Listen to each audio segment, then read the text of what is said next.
Bonjour tout le monde, bienvenue aux Instituts d'été 2025 du Centre Franco. Mon nom est Louis Hull et je suis très heureux aujourd'hui de vous souhaiter la bienvenue à la formation qui a comme titre Probabilité et intelligence artificielle. Devenez les architectes de l'intelligence artificielle. J'en profite aussi pour souhaiter la bienvenue à notre formateur Dominique Tremblay. Bonjour Dominique. Bonjour, Monsieur Louis. Et voici quelques petites consignes concernant cette formation. Pour commencer, veuillez noter que cette formation est enregistrée et qu'elle se retrouvera sur le site du Centre Franco au cours des prochaines semaines. Pendant cette formation, on demande à tout le monde de ne pas utiliser de module intégrant l'intelligence artificielle qui enregistre automatiquement, ceci afin de respecter les droits d'auteur. Durant cette formation, si vous avez des questions ou des commentaires, n'hésitez pas à utiliser soit la boîte de clavardage ou encore votre micro. En parlant de micro, je veux vous remercier parce que je vois que tout le monde a mis son micro en sourdine. C'est une bonne pratique à adopter lorsqu'on est en virtuel. Enfin, il ne me reste qu'à remercier le ministère de l'Éducation de l'Ontario qui, grâce à son financement, rend possible cette formation. Voilà. Alors, tout le monde, bonne formation. Et Dominique, c'est à toi. Bien, merci beaucoup, Monsieur Louis. Et Plaisir. justement, ça me fait plaisir de vous présenter cette formation parce que on réussit à faire une formation en mathématiques et une formation en intelligence artificielle dans la même formation. Tu sais, souvent, on a des formations en maths, on a des formations en IA, mais celle-là, où est-ce qu'on va la mettre sur le site du Centre Franco à la fin? Je pense qu'elle a deux beaux endroits pour se retrouver. Ça va nous permettre de couvrir nos attentes et contenus d'apprentissage qui ont trait aux probabilités qui se retrouvent dans notre curriculum de maths, tout en permettant à l'élève d'avoir une meilleure compréhension de qu'est-ce que c'est l'intelligence artificielle. Et pour ceux qui sont intéressés à avoir une copie de la présentation, sachez qu'il y a un code QR en ce moment à l'écran que vous pouvez balayer et ça va vous amener à la présentation PowerPoint. Comme ça, vous pouvez garder les diapositives là, que je présente à l'écran. Avant qu'on poursuive aussi, j'aimerais qu'on prenne le temps de reconnaître le territoire où on se retrouve. Étant donné qu'on est tous à des endroits différents, bien, on va y aller avec quelque chose qui est plus général, c'est-à-dire le territoire de l'Ontario, qui est dérivé du terme Mohawk, le lac magnifique, qui représente l'Ontario. Et je pense que c'est important non seulement de reconnaître que l'on partage le territoire avec les Premières Nations, les Métis et les Inuits, mais aussi de faire des actions, d'apprendre à connaître les gens autour de nous. Et dans une ère où on travaille beaucoup avec l'intelligence artificielle aussi, s'assurer avec les gens des Premières Nations, des Inuits et des Métis, de s'assurer qu'ils sont bien représentés dans l'intelligence artificielle et que les savoirs traditionnels s'y retrouvent aussi. Donc, moi, c'est Dominique Tremblay, je suis votre animateur. J'ai été enseignant pendant 13 ans et là, ça fait environ 16 ans que je parcours le Canada, les États-Unis et à l'étranger aussi pour appuyer le personnel enseignant en mathématiques, en sciences, en techno, en intégration des STIAM. Et je travaille aussi, entre autres, à l'Expo Sciences pan-canadienne et comme juge en chef des compétitions de robotique internationale. Ceci dit, vous avez mes coordonnées si jamais vous avez besoin de me joindre suivant la formation. Donc, ce qu'on va faire aujourd'hui, c'est qu'on va regarder comment est-ce que ça fonctionne, l'intelligence artificielle. On utilise ce qu'on appelle des GML, des grands modèles de langage, mais on va regarder comment ça fonctionne en utilisant les probabilités. Ensuite, on va faire des liens avec notre programme cadre et les contenus d'apprentissage et les attentes qui s'y retrouvent. Et j'espère qu'à la fin de la leçon aujourd'hui ou à la fin de l'atelier, vous allez être en mesure de voir comment est-ce que vous pouvez créer des leçons ou intégrer ces connaissances dans vos propres plans de leçons. Donc, on va commencer avec la base. Qu'est-ce que c'est un grand modèle de langage? Et je vois que quelqu'un demande que je revienne au code QR. Je vais rapidement revenir au code QR. Le voici. Prenez le temps d'en prendre une photo. Au pire, je le remonterai aussi à la fin de la présentation. Donc, je laisse à l'écran un petit 20 secondes. Ça vous donne le temps de juste rapidement le scanner. Mais je vais aussi le remontrer à la fin. Et ensuite, on va aller voir qu'est-ce que c'est des grands modèles de langage. Sachez qu'en anglais, ils les appellent les LLM, les Large Language Models, mais en français, on a créé un mot pour ça, les GML, les grands modèles de langue. Donc, je vais revenir à la diapositive où on était. Donc, qu'est-ce que c'est un grand modèle de langue? Bien, c'est une base de données qui a été créée par apprentissage. C'est-à-dire que pendant plusieurs mois, il y a des ordinateurs, des réseaux informatiques qui vont bâtir le grand modèle de langage. Ils vont aller visiter des sites web, ils vont lire des livres, lire des magazines, regarder les médias sociaux et ils vont s'approprier le langage. Maintenant, c'est un humain, un jeune humain, un bambin, un enfant, apprend le langage en écoutant et plus tard dans sa vie en lisant, évidemment. Mais l'objectif d'un grand modèle de langage, c'est d'apprendre un petit peu comme un humain apprendrait. Parce qu'au départ, quand ça a commencé, il y a plusieurs années, on essayait d'enseigner toutes les possibilités une par une grâce à du codage. Et on s'est aperçu que c'est pratiquement impossible d'enseigner une langue complète à une machine en codant chaque possibilité, chaque phrase. C'est impossible. Donc, en utilisant un modèle qui apprend par lui-même, en lisant et en regardant des livres, des magazines, des sites web, bien, le grand modèle de langage vient qu'à être capable de produire lui-même du langage qui est approprié, qui est syntaxiquement correct. Et c'est ce qui fait qu'on a des GML. Donc, vous voyez un petit peu ici le visuel là, où on a le robot au centre, l'ordinateur, et vous avez tout ce qui peut exister comme contenu qui va ensuite nourrir la machine pour être capable de produire du langage. Évidemment, on dit souvent, qu'est-ce qu'on fournit à la machine? Ben, c'est qu'est-ce qui va en ressortir de l'autre côté. Si on fournit des données, des textes de qualité, bien, la machine devrait être capable de fournir des textes de qualité. Mais par contre, dans certains cas, imaginez qu'on a un modèle de langage dans lequel on n'a jamais montré de publication Facebook, Instagram, LinkedIn. On n'a jamais fait visiter les médias sociaux par notre modèle de langage. Et là, on lui demande de créer une publication Facebook. Mais le modèle de langage ne connaît pas la structure, ne connaît pas le type de langage utilisé dans les publications des médias sociaux. C'est pourquoi nos GML ont été formés sur une foule de données dans différentes langues qui lui permettent de produire du texte. C'est ce qu'on appelle l'IA générative. Maintenant, comment ça fonctionne, la production du texte? Ça fonctionne un peu comme la fameuse prédiction dans nos textos. Vous savez, quand vous commencez à texter, à envoyer un message, bien, ça va suggérer le prochain mot possible et souvent, ça va vous mettre 3 mots possibles. Et là, tu continues comme ça, tu dis, ah oui, ça c'est le bon, tu continues, ah là, ça me suggère 3 autres mots. D'ailleurs, c'est une des choses qu'on faisait il y a 10 ans là, pour s'amuser. On se disait, je vais envoyer un texto à ma copine, mon copain, mon ami, et je vais juste aller suivant, suivant, suivant, suivant, et voir la phrase que ça me donne. Et souvent, ça donnait des phrases un peu ridicules. La grosse différence avec l'IA générative de nos jours, c'est que non seulement ça va tenter de prédire le prochain mot à l'aide de statistiques, mais ça va aussi utiliser ce qu'on appelle un prompt, utiliser de l'information que j'ai entrée pour affecter les statistiques. Et ça va aussi revenir plus qu'une fois pour tenter de corriger la phrase et de s'assurer qu'elle a du sens. Donc, vous voyez que non seulement en plus des probabilités, il y a beaucoup de linguistique, il y a beaucoup de langage qui entre en jeu ici. C'est un petit peu, comme on dit, l'IA générative, la fusion des langues et des mathématiques. C'est comme si les langues et les mathématiques travaillent ensemble.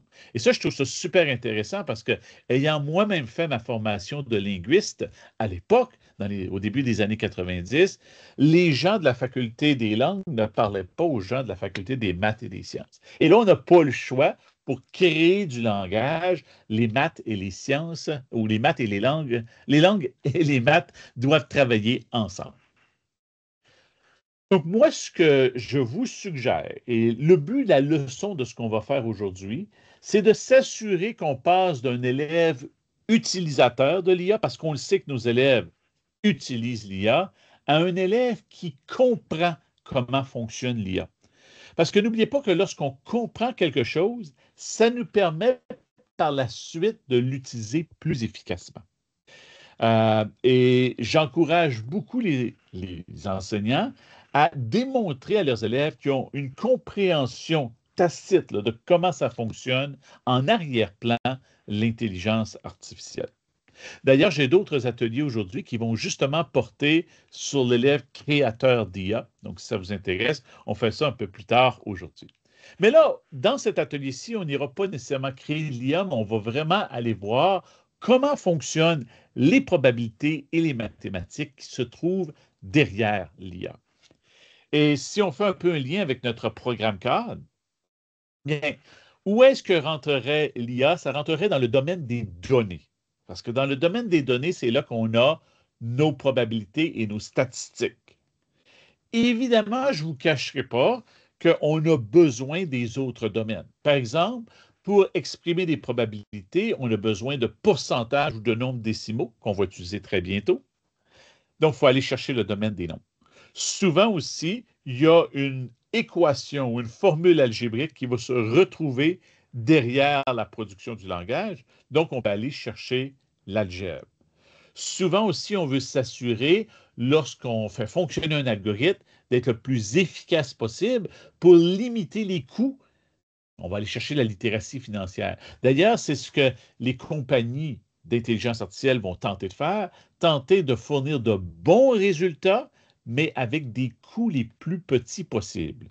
Parce que sachez que l'intelligence artificielle, tous les serveurs qui nous fournissent nos beaux textes, ça a un coût financier, étant donné qu'il faut se procurer des ordinateurs, de l'électricité, mais aussi un coût environnemental avec toute l'eau et l'énergie qui est utilisée. Donc, vraiment, on a notre domaine des données, mais qui est entouré des autres domaines du curriculum de mathématiques.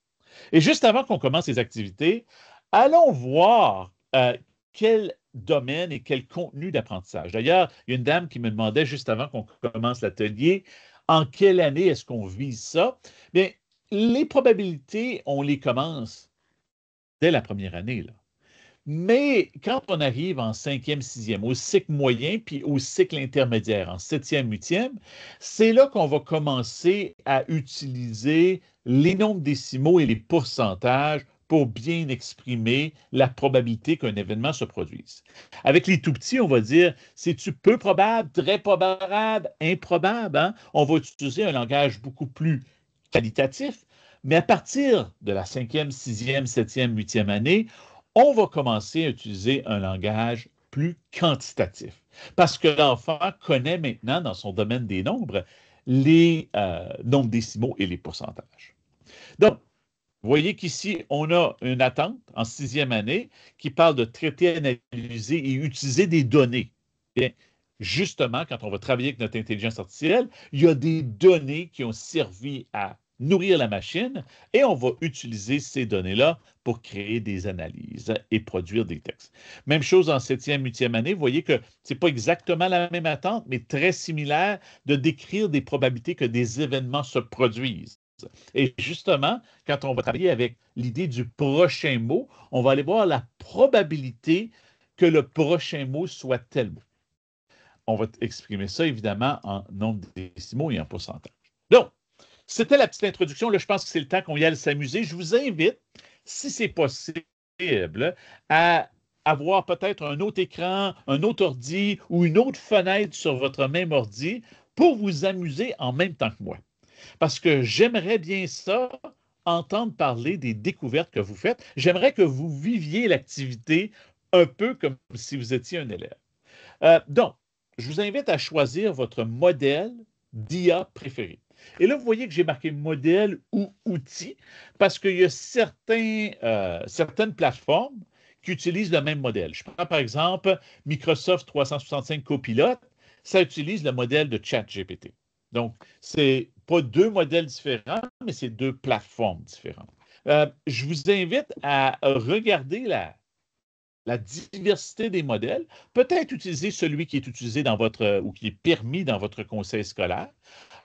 Mais étant donné aussi que là, c'est l'été, on est peut-être sur nos ordinateurs personnels, je vous invite peut-être aussi à explorer celui de votre conseil scolaire, mais peut-être aller voir deux, trois autres modèles pour voir si vous obtenez des résultats similaires ou des résultats totalement différents. Donc, rapidement, là, les modèles principaux, vous avez ChatGPT qui est très connu, beaucoup utilisé par les enfants.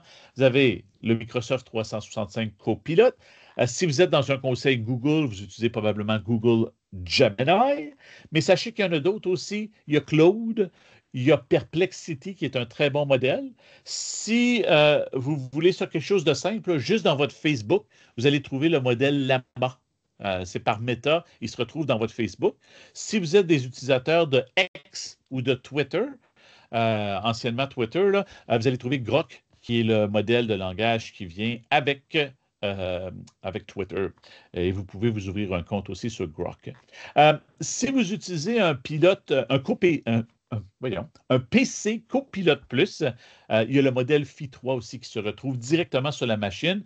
Je vais en parler cet après-midi, mais pour la vie privée, ça peut être intéressant d'avoir un modèle qui ne va pas sur Internet. Et Phi 3 de Microsoft, c'est exactement ça. OK, on est prêt. J'espère que vous avez hâte de voir comment est-ce qu'on peut faire des probabilités. Donc ici, j'ai fait un exemple et je veux vous rappeler aussi que cet atelier, étant donné qu'il c'est un atelier en mathématiques, il est aussi coordonné avec un excellent organisme qui s'appelle l'AFEMO, l'Association francophone pour l'enseignement des mathématiques en Ontario. Et bien, je me suis amusé ici à préparer une petite phrase dans laquelle il y avait un tiret. Donc, il y avait un mot manquant. Donc, voici la requête que j'ai dit à l'intelligence artificielle. Quel mot pourrait remplacer le pip dans cette phrase? Donne-moi 10 options possibles avec la probabilité en pourcentage. Et c'est là, ça c'est vraiment la phrase magique à ajouter quand vous faites vos requêtes dans l'intelligence artificielle. Donc, ici, ma phrase, j'ai mis l'AFEMO est un organisme qui promouvoit l'enseignement des mathématiques de façon, et là, j'ai mis mon tiret. Donc, ce que je demande à l'intelligence artificielle ici, c'est le prochain mot. Quel va être le prochain mot après le mot façon? Et là, évidemment, il va se baser sur toute la phrase et sur le mot façon pour tenter de suggérer le prochain mot. Et là, vous voyez aussi que, le genre de mots que ça nous a donné ici, ce sont des adjectifs. Donc, parce que dans cette phrase-là, ça demandait un adjectif suite au mot façon. Et regardez à quel point c'est intéressant. Le mot innovant vient en première place, 25 %. Le mot interactive, ensuite, deuxième place, 20 %, ludique à 15 %, efficace à 10 %. Et vous voyez que les mots 8, 9, 10 là, ont des plus faibles pourcentages dynamiques, engageants et accessibles. Mais quand même, ce sont tous des mots qui fonctionnent très, très bien parce que c'est le top 10. Donc, malgré le fait que engageant a une plus faible probabilité que innovant, c'est quand même un mot dans le top 10. Donc, c'est pourquoi il se retrouve dans cette liste-là. Donc, vous voyez que maintenant, quand l'intelligence artificielle va créer une phrase, il y a beaucoup plus de chances que si j'avais l'AFEMO est un organisme qui promouvoit l'enseignement des mathématiques de façon que ce soit le mot innovante qui apparaisse dans le texte final. Et vraiment, quand je vous dis que l'IA est basée sur les probabilités, c'est vraiment comme ça que ça fonctionne. Nous, on ne le voit pas. On a l'impression que la machine nous produit des textes. Waouh, c'est fantastique, les textes sont produits. Mais pour chaque mot qui est ajouté, la machine fait des mathématiques, fait des probabilités et détermine la probabilité du prochain mot. Donc, ici, j'ai demandé à la machine, peux-tu reprendre, mais cette fois-ci en me donnant les mots qui ont la plus grande probabilité? Donc là, la machine m'a sorti les mots qui ont la plus grande probabilité. Et ensuite, ben, je m'intéressais à voir quel mot avait la plus faible probabilité. Donc, voici ce que j'ai mis. Et là, vous voyez que ce qui est intéressant, c'est que ça ne m'a pas donné, regardez, ça ne m'a pas donné les mots dans le bas de cette liste-ci. Parce que dans le bas de cette liste-ci, ce sont des mots qui sont quand même dans le palmarès des 10 10 mots les plus probables. Tandis qu'ici, et je suis content de voir ça pour la FEMO. Je pense que la FEMO va être contente de voir ce résultat. Je ne sais pas s'il y a des gens de la FEMO qui sont dans la salle. N'hésitez pas à nous dire bonjour. Mais regardez, c'est super qu'il y a très peu de chances que le mot archaïque, désuète et inefficace apparaisse. Donc, et ça nous dit que ces mots ont très peu de probabilité parce que ça ne représente pas l'objectif positif de la FEMO. Et ce qui se passe, c'est que lorsque le modèle a été entraîné, ils ont probablement visité le site de la FEMO. Ils ont probablement aussi visité des sites d'organismes qui font de la pédagogie. Et c'est rare qu'un organisme se dirait archaïque, désuet et inefficace. La seule façon dont ça pourrait arriver, c'est si, par exemple, il y avait des évaluations, des reviews, des évaluations en ligne, puis qu'il y avait plein de gens qui disaient que la FAMO est archaïque, bien, peut-être que dans son entraînement, à un moment donné, la machine aurait déterminé que la FAMO était archaïque et aurait mis ça comme une plus forte probabilité. Mais voyez à quel point ça peut être intéressant de voir à quel point ces mots-là sont très, très faibles au niveau des probabilités. Et là, j'ai demandé encore plus faible. Et vous voyez que ça m'a sorti des mots encore moins de chance. Là, on est en bas du 1% de façon obsolète, de façon inadaptée, de façon contraignante. Et pour ceux qui connaissent la FEMO, vous savez que ce n'est pas du tout le cas. C'est vraiment un organisme qui vise à présenter l'enseignement des mathématiques dans toute sa gloire avec des techniques innovantes. Donc, là, ce qu'on va faire, c'est que je vous invite à prendre votre propre ordinateur. Moi, je vais le faire aussi. Je vais arrêter le partage d'écran de ma PowerPoint et on va commencer à le faire pour de vrai. On va aller tester quel genre de mots est-ce qu'on obtient. Donc, je vais utiliser mon intelligence artificielle. Je vous invite à choisir votre propre outil. Moi, j'utilise Copilot. C'est juste mon outil préféré. C'est lui que j'utilise toujours dans ma pratique. Mais vous pouvez utiliser n'importe quel outil. Ça va vous donner le même genre de résultat. Donc, là ici, là, vous voyez que présentement, je suis sur un ordi anglophone, mais la magie de l'intelligence artificielle, c'est que si on commence à lui parler en français, l'intelligence artificielle va nous répondre en français. Ça, c'est une bonne nouvelle. Je vais grossir un petit peu et là, je vais commencer à créer le même genre d'idées. Donc, par exemple, je vais dire l'apprentissage des probabilités chez les jeunes est, et là, je vais mettre un mot manquant. Et là, je vais dire, donne-moi une liste de 10 mots qui pourraient remplacer avec la probabilité qu'ils apparaissent en pourcentage. Voilà. Donc, c'est comme ça qu'on crée notre requête pour obtenir l'idée des probabilités.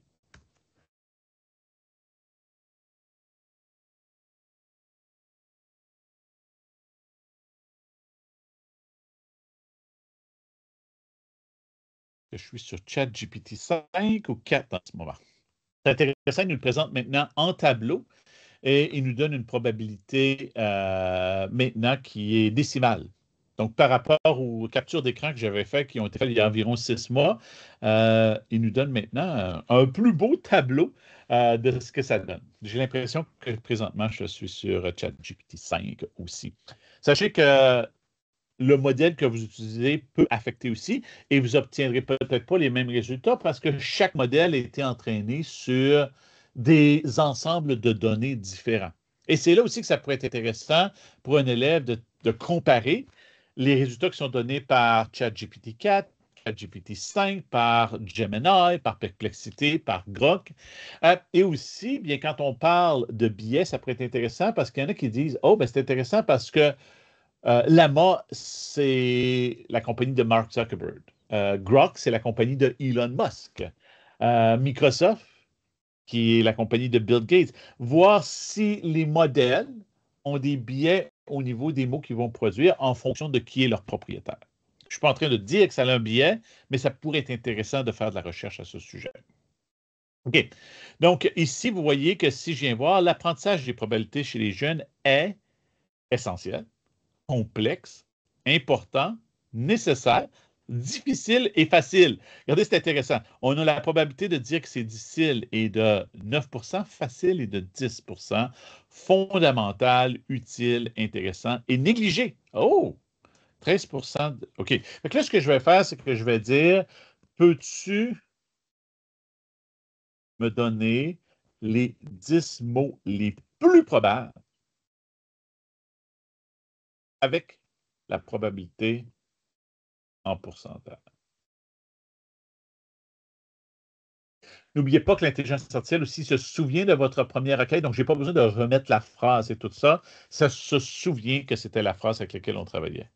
Donc, intéressant. Ça peut être intéressant aussi pour des gens comme le Centre Franco de voir, oh, OK, il semble que probabilité, c'est un domaine qui est négligé.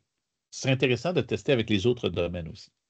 Donc, vous voyez que maintenant, ça me donne les mots qui ont la plus grande probabilité d'apparaître et ceux qui ont la plus faible, toujours dans le top 10, là, quand je dis la plus faible. Là, ce que je vais faire maintenant, c'est de demander, peux-tu me faire la même liste, mais avec les mots les plus improbables d'apparaître, inclus le pourcentage. Donc, vous voyez comment est-ce qu'on travaille avec l'intelligence artificielle pour obtenir ce qu'on veut et faire découvrir les probabilités aux élèves.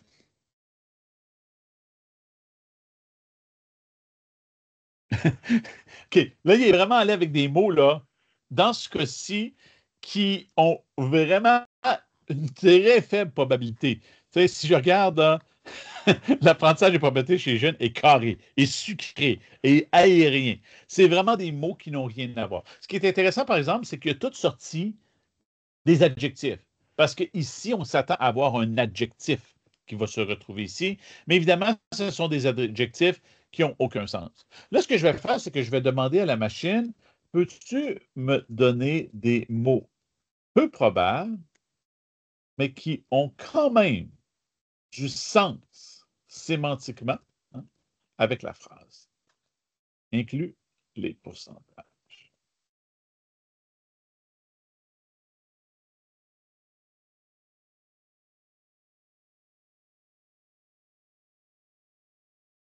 OK. Donc, ici, il y a des mots qui sont ressortis. Les mots ont sémantiquement du sens. Hein? Tantôt, quand on regarderait sucré, carré, ça n'avait aucun sens. Et vous voyez qu'ici, les pourcentages de probabilité sont un peu plus grands parce que ce sont des mots qui ont sémantiquement du sens, tandis que c'était des mots qui avaient très peu de sens. Et ici, bien, vous voyez que ça va aller chercher souvent des mots d'un registre de langue plus avancé, donc il y aurait moins de chances que ça se retrouve dans ce texte en particulier. Et là, je serais curieux de voir dans le chat, de me dire, quelle est la phrase que vous avez utilisée dans votre essai et qu'est-ce que vous avez obtenu? J'aimerais bien ça, avoir une idée là, de ce que vous avez obtenu quand vous avez fait vos essais. Donc, n'hésitez pas à utiliser le chat, de me dire quelle phrase vous avez essayé, donc quel mot manquant vous avez mis dans une phrase. Et ensuite, bien, quels sont les genres de probabilités? Est-ce qu'il y a des mots qui vous ont surpris, genre, oh, ce mot-là, ça a obtenu un très fort pourcentage, ce mot-là, ça a obtenu un très faible pourcentage. Donc, je vous laisse le temps de me communiquer ça. Et on va se faire un autre petit exemple pendant que vous êtes en train de me communiquer ça. Donc, je vais tester quelque chose, disons, le Centre Franco est un organisme franco-ontarien qui promouvoit, et là, je vais mettre un espace blanc. Peux-tu me donner les 10 mots qui ont la plus forte probabilité de remplacer le inclut les pourcentages, les probabilités en pourcentage. On va aller voir qu'est-ce que ça nous donne ici.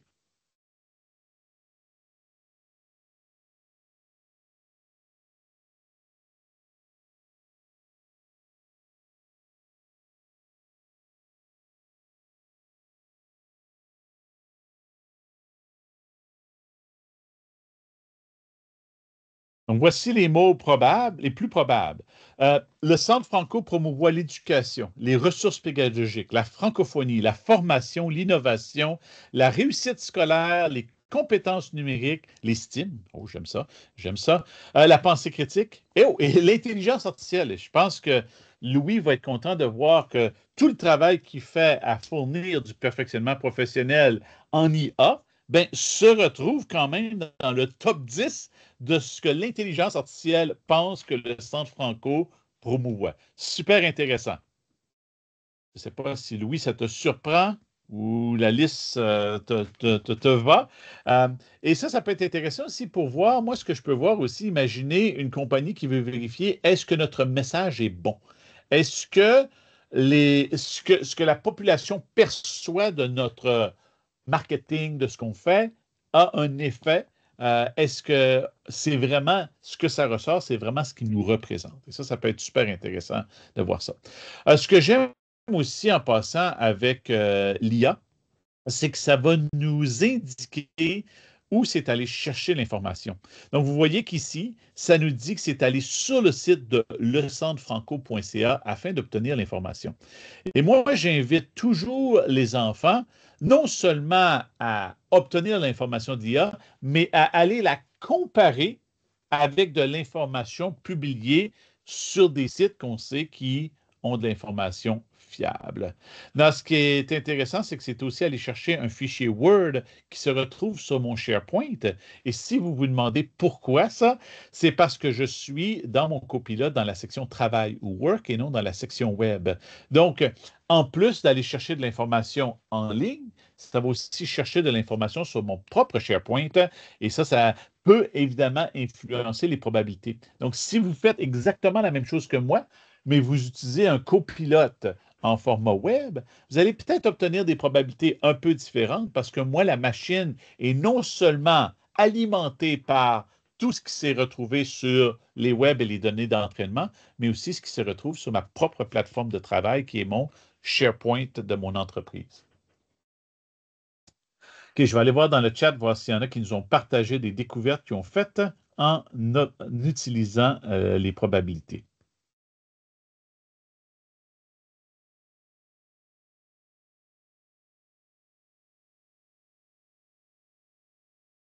Donc, super intéressant. Il y en a qui mentionnent qu'ils ont utilisé les mêmes prompts, donc la même requête dans ChatGPT, mais ils ont obtenu des mots différents.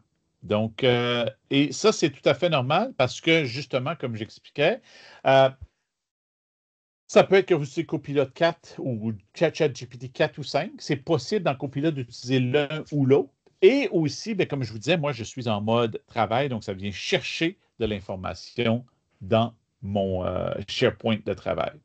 Et si j'utilisais, et c'est pour ça que je vous invite à utiliser un autre outil de travail, vous voyez que juste pour le plaisir, là, disons que je vais venir ici, je vais me charger un autre outil d'intelligence artificielle. Disons que je vais aller chercher Gemini. Et je pose la même requête, OK? Donc, donnez-moi un instant, je vais vous partager mon Gemini.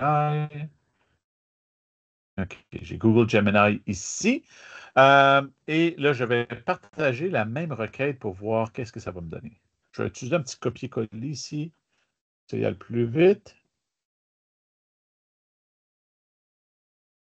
Et là, autre modèle utilisé. Et là, vous voyez que les pourcentages sont un peu différents chez Google.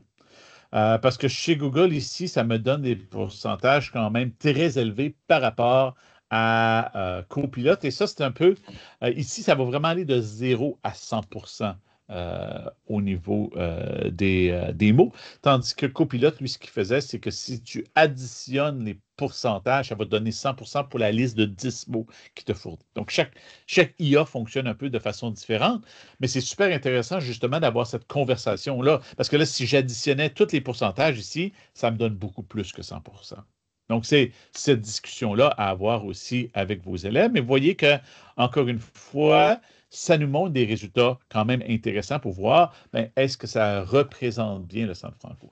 Donc, moi, je pense qu'avec vos élèves aussi, c'est non seulement de travailler les probabilités, mais de travailler aussi euh, les implications sociales de ces pourcentages-là.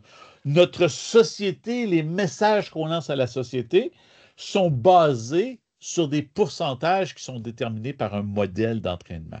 Et ça, c'est une conversation, surtout avec les enfants plus vieux, là, des quatrièmes, cinquièmes, c'est peut-être trop jeune pour avoir ces conversations-là, mais certainement au secondaire, d'avoir ces conversations-là, comment est-ce que des pourcentages dans un modèle viennent influencer la façon dont on voit notre société. Puis là, je suis quand même allé avec des sujets qui sont en lien avec l'éducation, mais imaginez que vos enfants font de la recherche en des sujets politiques, les candidats et les candidates lors d'élections, les plateformes électorales, les différents systèmes gouvernementaux. Je pense, par exemple, dans le cours de civisme 10e, aller s'intéresser aux différents systèmes gouvernementaux. Je pense que là, ça peut être super intéressant.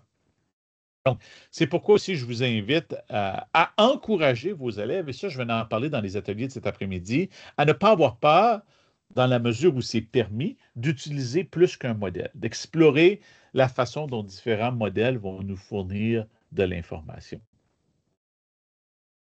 Donc, je vois que quelqu'un est en train de taper. Le tiret par un autre symbole. Oui, on pourrait utiliser quel mot? Je pourrais utiliser quelque chose comme quel mot irait après le mot promouvoir ou complète la phrase suivante. Donne-moi le mot suivant dans cette phrase-là. OK? Euh, donc, ça, c'est tout à fait possible, oui. Moi, j'aime bien utiliser le tiret parce que c'est comme l'idée d'avoir un blank, là, d'avoir un mot manquant.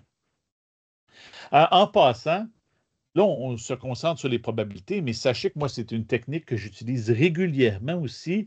Quand j'ai une phrase, mais je ne sais pas trop quel mot mettre à tel endroit. Je dis, peux-tu me suggérer une vingtaine de mots qui pourraient aller à cet endroit-là? Et là, je regarde qu'est-ce que l'intelligence artificielle me donne comme liste de mots. Et je dis, oh, celui-ci, je l'aime bien. Évidemment que les probabilités, ça devient intéressant parce que là, tu vois quelle est la probabilité selon la machine que chaque mot devrait sortir. Donc, moi, j'ai une question pour vous. Je vous invite à participer activement dans le chat.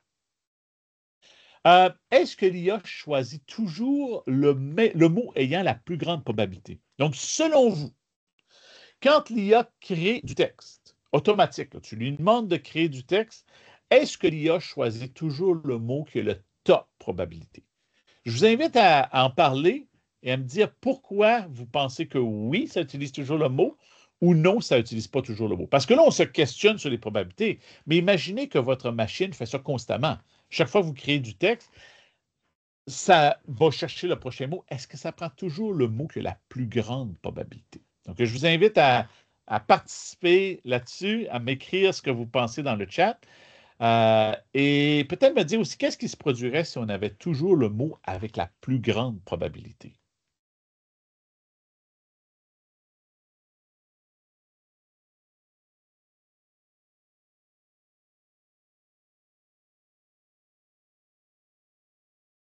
Que vous utilisez le chat. La question est apparaît à l'écran. Est-ce que l'IA choisit toujours le mot qui a la plus grande probabilité lorsqu'elle crée son texte? Selon vous.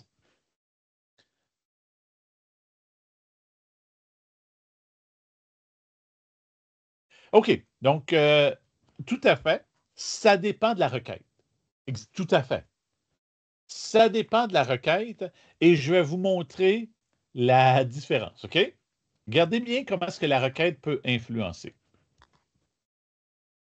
Donc, je vais revenir dans mon IA. Je vais revenir dans mon copilote. Ce ne sera pas long. Voilà, je suis dans mon copilote. OK. Donc, ici, je vais reprendre ma requête du, disons, le San Franco. OK? Et là, je vais dire le San Franco, me donner la liste des mots, inclut la probabilité en pourcentage. Voilà. OK. Donc, je pose cette question-là à mon IA. On devrait obtenir des résultats très similaires à ce qu'on a obtenu la première fois parce que j'utilise la même IA ici.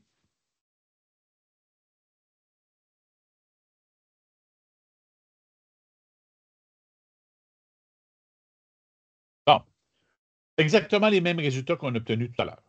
OK. Maintenant, regardez ça. Je vais dire, euh, euh, fais-moi une liste de mots pour la même phrase, mais je veux que tu sois négatif ou péjoratif.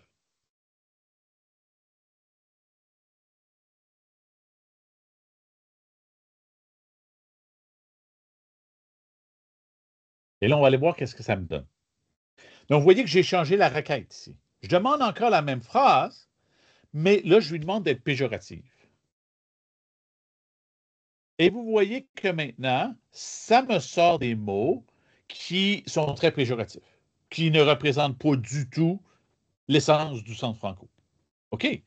Maintenant, là, ce que je vais faire, je vais changer ma requête. Je vais dire, maintenant, je veux que tu prennes la même phrase,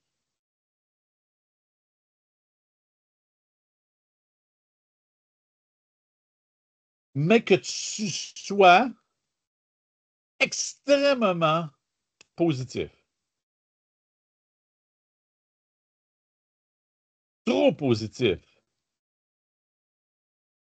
Allons voir qu'est-ce que ça va donner. Donc, vous voyez que la requête change la probabilité des mots.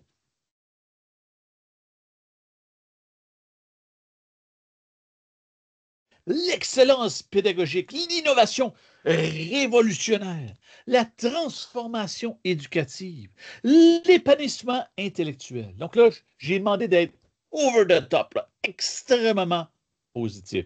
L'inspiration sans limite. Donc, vous voyez qu'en changeant la requête, ça change évidemment les probabilités. Donc, excellent pour ceux qui ont dit oui, c'est basé sur la requête. Donc, ça dépend de ce qu'on lui fournit.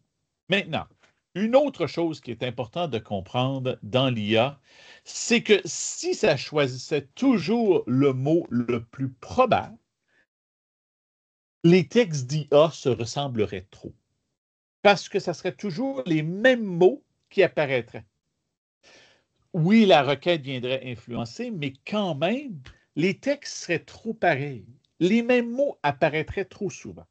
Donc, ce qu'ils ont bâti dans l'IA pour s'assurer que les textes ne sont pas toujours pareils, c'est que ça va aller chercher les mots qui ont la plus grande probabilité, mais au hasard, ça va choisir quelque chose de différent, disons, entre le premier et la cinquième probabilité. Comme ça, ce n'est pas toujours la même chose. Donc, ça, c'est quelque chose qui a été bâti, un fait intéressant pour s'assurer que les textes ne sont pas trop pareils. Et c'est souvent ce qui fait qu'on peut deviner qu'une publication ou un texte a été fait par l'IA parce qu'on se dit, ah, ça sonne IA, c'est le genre de mots qui sont utilisés par l'IA. Maintenant, une des choses que j'aime bien faire aussi, c'est d'aller voir, comme par exemple ici, j'ai demandé à l'IA de me sortir des mots qui iraient après le mot école. Et là, vous voyez que ça me sortit des mots possibles qui pourraient aller après le mot école. Et là, je demande des mots qui sont improbables. Donc, c'est des mots très peu probables. Ça, chaise, fenêtre, ordinateur, télévision, après école. Tandis que les mots qui étaient ici, école primaire, école secondaire, école maternelle, école publique, école privée, ce sont des mots qui ont une grande probabilité de se retrouver après le mot école. Ici, je demande de donner le pourcentage. Donc, vous voyez que des mots comme ça, tu sais, l'école plage, il y a une très faible possibilité. Ça pourrait peut-être arriver, peut-être que je me crée une école où on apprend des choses à la plage et je l'appellerai l'école plage, mais c'est quand même une très faible probabilité. Donc là, je vous invite encore une fois à me partager des choses que vous avez testées dans votre IA, mais j'aimerais aborder, avant qu'on se quitte aujourd'hui, le problème des préjugés dans l'IA. Donc, le fait de regarder un IA et de sortir des mots, les probabilités qui sont bâties dans le modèle de IA peuvent amener des préjugés. Euh, et ça, c'est super important d'en tenir compte. Comme par exemple, ici, on va aller demander à l'IA, la ville d'Ottawa est une ville, et on va aller voir si les mots sont plus positifs ou les mots sont plus négatifs. Donc, allons voir comment est-ce que l'IA perçoit la ville d'Ottawa. Je reviens ici dans mon IA. Une des choses que je vous suggère aussi dans l'IA, comme là, on vient beaucoup de parler du Centre Franco, on a parlé de la FEMO. Là, on va à un sujet totalement différent. Donc, je vous invite dans ce cas-là, toujours à vous créer un nouveau chat, une nouvelle fenêtre. Comme ça, il n'y a pas de risque que ça pense qu'on est encore en train de parler d'AFEMO et de Centre Franco. Donc là, je vais dire la ville d'Ottawa est une ville. Et là, je vais me dire, peux-tu me donner 10 mots qui pourraient se trouver ou qui pourraient remplacer le inclut la probabilité de chaque mot en pourcentage. OK, allons voir qu'est-ce que l'IA pense de la ville d'Ottawa. Capitale bilingue canadienne, historique, culturelle, eau froide. OK. Dynamique, touristique et paisible. OK. Donc là, ce qui est intéressant, c'est qu'on va aller comparer d'autres villes. Je vais entrer, par exemple, ici la ville de Moose Jaw.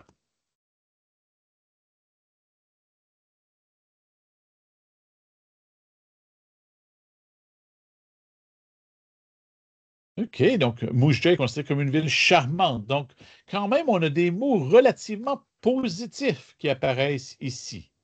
OK, on va aller essayer d'autres villes dans le monde. La ville de, disons, Détroit. Alors, on va voir ce que ça nous donne ici.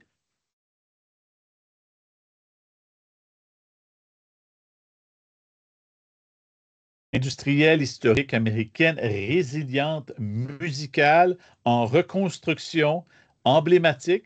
Donc, quand même, les mots sont relativement positifs au niveau de ce qui ressort ici.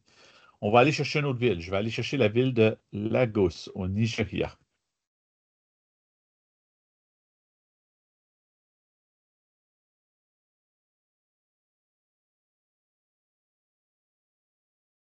Donc, vous voyez que les mots sont quand même très, très positifs. Donc, dépendant des IA, vous allez voir qu'il y a certaines IA qui vont tendance à agir de façon plus négative, à agir de façon plus positive.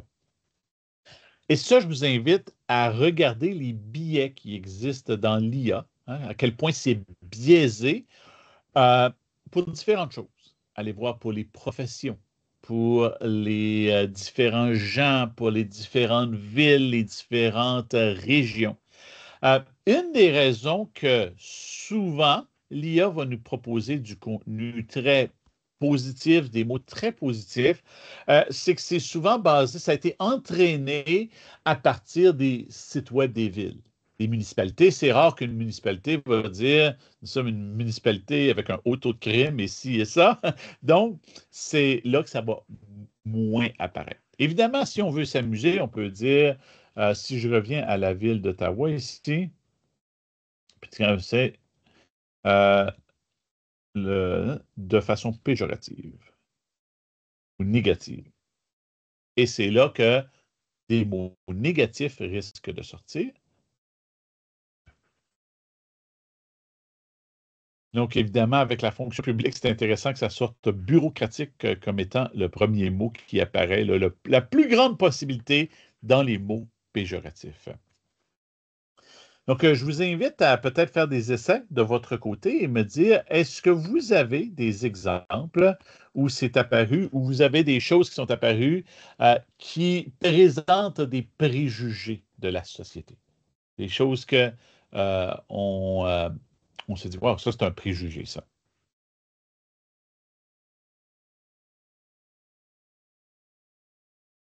Donc, je vous invite à me dire qu'est-ce que vous avez remarqué quand vous l'avez essayé. N'hésitez pas à me faire savoir dans le chat. J'aimerais bien entendre parler de ce que vous avez trouvé. Parce que là, après ça, on va aller voir la fameuse génération de photos aussi, parce que là, il y a aussi des probabilités qui vont apparaître dans les modèles qui ont été créés. Là, on a travaillé purement avec du texte jusqu'à aujourd'hui, en ce moment. Mais pour les prochaines 5 minutes, je voudrais qu'on travaille un petit peu avec des photos. Et vous voyez à quel point c'est facile de demander à un modèle de nous donner des photos. Pardon, de donner des statistiques. OK. Donc, j'attends encore vos suggestions de choses que vous avez remarquées. Ce qui est intéressant, c'est que je suis allé dans une très petite ville dans le nord de la Saskatchewan à un moment donné, puis on l'a fait. Puis, malheureusement, les mots qui ressortaient, c'était des mots très, très négatifs. Donc, les gens se sont dit, c'est pas juste que l'IA soit aussi négative envers notre ville. Sachez aussi, puis ça, on va en parler plus tard cet après-midi dans les ateliers que je fais, l'IA a tendance à être beaucoup d'accord avec la personne qui l'utilise. Donc, si vous croyez, ça a tendance à être trop d'accord. Oui, tu as raison. Tu sais, disons que l'IA n'a pas une pensée critique très, très grande face à ce qu'on lui dit. Donc, ici, là, on va travailler un petit peu les biais dans les modèles qui sont en lien avec les photos. Et là, je vais demander de créer une photo de pilote. Et ce qui va être intéressant de voir, c'est quel est le genre de la personne qui va être créée et quelle est l'origine ethnique de la photo qui va être créée. Donc, on va aller demander à l'IA de nous créer une photo. Donc, je vais me créer ici un nouveau clavardage pour indiquer qu'il s'agit de quelque chose de nouveau. Et là, je vais demander, peux-tu me créer une photo de pilote? Et la raison que je suis allé avec pilote, bien, premièrement, c'est un métier qui, en général, a tendance à être très axé sur les hommes. Et la deuxième chose, c'est qu'en français, quand on met un mot, comme si je mettais le mot infirmière versus infirmier, le genre est inclus. C'est pourquoi souvent ces activités-là, je vais les faire en anglais juste parce qu'on peut dire Can you create a photo of a nurse? Et un nurse, ça n'indique pas si c'est un gars ou une fille. Donc, j'aimerais voir qu'est-ce que ça va me donner comme genre pour la photo. Mais pilote, je peux dire, peux-tu me créer une photo de pilote et je ne mettrai pas de un ou une pilote là. Et on va aller voir quel est le genre et quelle est l'origine ethnique de la photo qui a été créée. Donc, c'est en train de créer l'image. On ne voit pas l'écran. Oh, c'est mon âge, c'est ma vieillesse, merci. Chance que vous êtes là. Donc, j'ai demandé, peux-tu me créer une photo de pilote? Et vous n'avez pas manqué grand-chose. Il est encore en train de générer la photo. Ça dit, ceci peut prendre un petit instant. Ça devrait arriver. Et hier, je l'ai faite et c'était un homme blanc qui est apparu. Adding final touches. On devrait avoir une photo qui va apparaître bientôt, qui est en train d'ajouter les touches finales. Et comment est-ce que j'utiliserais ça en salle de classe? Bien, si chaque élève demande de générer une photo de pilote, après ça, on pourrait faire des statistiques. Hein? On pourrait faire une collecte de données et de déterminer si nos modèles semblent avoir un biais au niveau du genre. Et veut pas, les modèles ont un biais parce qu'ils ont été basés sur les données de formation qu'ils ont eues. Donc, si toutes les photos, et voyez, un homme blanc, donc ça ne représente pas la diversité de ce qu'on peut retrouver dans le marché du travail. Et ça serait intéressant de demander de nouveau, mais là, vous voyez que le pilote est un homme blanc ici, donc on vient chercher là, le stéréotype. Et si je demande, vous voyez, et voilà. Si je le demande de nouveau, je vais demander la même chose de nouveau pour voir qu'est-ce qu'il va me donner. Ah, il est encore en train de travailler sur la photo du premier pilote, un petit peu lent ce matin. N'oubliez pas aussi que la génération de photos demande énormément de pouvoir au niveau des processeurs de l'intelligence artificielle. Euh, donc, il faut être patient. OK, on a notre premier pilote ici. Je demande la photo du deuxième pilote. Voilà, on va aller voir qu'est-ce que ça donne. Et là, ben, imaginez que chaque élève dans la classe crée une image, puis après ça, on fait une collecte de données. On pourrait prédire la probabilité et ensuite vérifier qu'est-ce qu'on obtient au niveau de la probabilité expérimentale en faisant une petite expérience comme ça à la grandeur de la classe. Donc, je vais juste laisser le temps de finir. Pendant ce temps-là, je peux commencer à prendre des questions aussi. Il me reste une dernière petite chose à vous montrer. Et après ça, bien, on va pouvoir dire qu'on a complété notre atelier sur explorer les probabilités en lien avec l'IA. Évidemment, c'est un peu différent des activités qu'on fait habituellement où on lance des dés, on lance des sous pour faire des piles ou face, hein, les fameux spinners là, qui tournent pour faire des probabilités. Mais je pense que pour les élèves, mais vous voyez, encore la même idée. C'est pas le même pilote, mais encore un homme blanc. Donc, vous allez voir que c'est vraiment difficile d'obtenir quelqu'un d'une autre couleur, d'une autre origine ethnique, ou même d'obtenir une femme, juste parce que les données qui ont été utilisées pour entraîner le modèle étaient tous des données qui étaient très basées sur le stéréotype. Donc, exactement. Ça nous amène aussi à dire que si nos modèles sont biaisés, c'est là que dans nos requêtes, il faut changer la requête. Hein, je pourrais demander une pilote de genre féminin, de race noire, et là, je pourrais avoir ce que je veux. Et moi, constamment, étant donné que je sais que les... Tu sais, si je demande un kindergarten teacher, je l'ai dit en anglais aussi parce que si j'avais dit une enseignante de maternelle, ben, je viens de donner le genre. Si je dis un kindergarten teacher, la plupart du temps, ça va être une jeune femme. C'est pourquoi moi, je vais dire, par exemple, un enseignant mâle de maternelle de race asiatique et blablabla. Donc, je vais venir spécifier dans ma requête pour être certain de ne pas avoir juste le stéréotype qu'on a toujours. Oh, quelqu'un a essayé avec la ville de Hearst et ça dit était isolé. Et tu as raison, pourtant, la ville de Hearst passe à travers la transcanadienne. Justement, je me rends dans ce coin-là un peu plus tard, au début de la semaine prochaine. Mais oui, vous avez raison. Super. Je suis content que vous ayez essayé quelque chose qui a donné des résultats différents. Alors, vous allez voir qu'un coup qu'on commence à s'intéresser à ça, euh, moi, constamment, je m'intéresse à voir qu'est-ce que l'intelligence artificielle va me dire.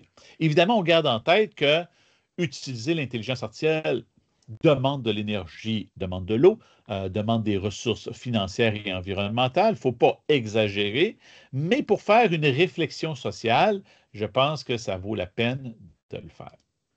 Et je termine juste en vous disant que si ça vous intéresse, cet après-midi, je fais un atelier où on parle, l'élève devient créateur d'intelligence artificielle.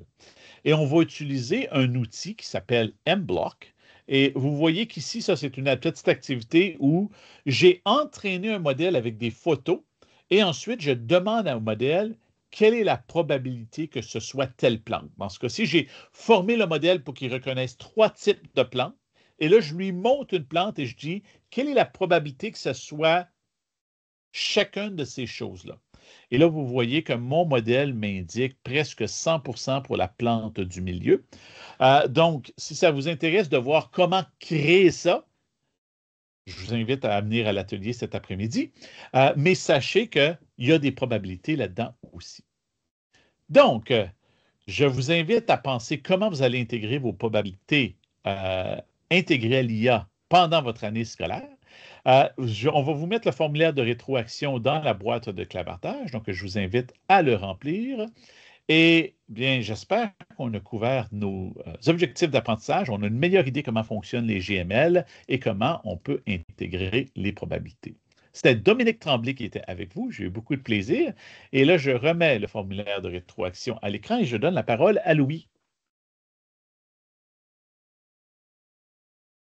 Effectivement. Alors, ben, écoute, Dominique, merci beaucoup pour cette présentation. Où est-ce qu'on a mis ensemble mathématiques et intelligence artificielle? Merci tout le monde. J'arrête l'enregistrement et je vous reviens avec le mot de la fin. Pendant que Louis fait ça aussi, il y en a qui m'ont demandé le lien vers